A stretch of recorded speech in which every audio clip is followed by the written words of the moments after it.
Active wheel को present जय छठी मैया 2020।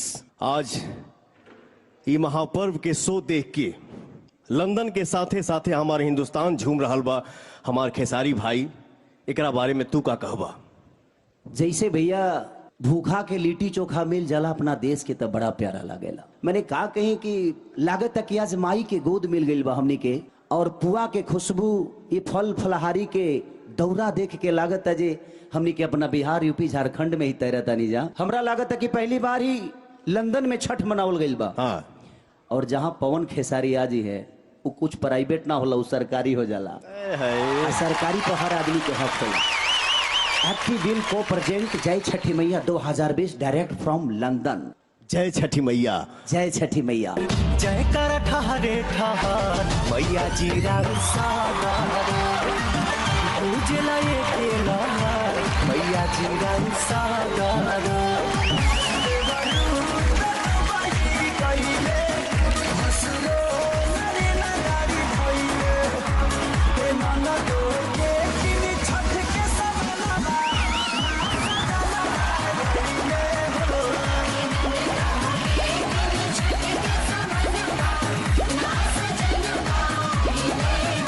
एक्टिव व्हील को प्रेजेंट जय छठी मैया 2020।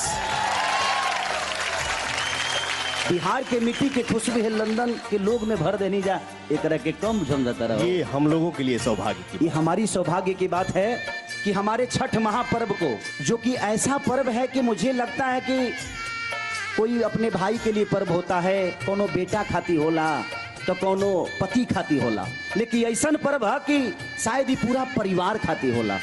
और ऐसे महापर्व हमनी खाती कोनो चीज ना होला, तो आज ही महापर्व हमनी के लंदन में मनाओ तनी जा, ये ले बढ़ के खुशी नईखे हो सकत हमनी खाती।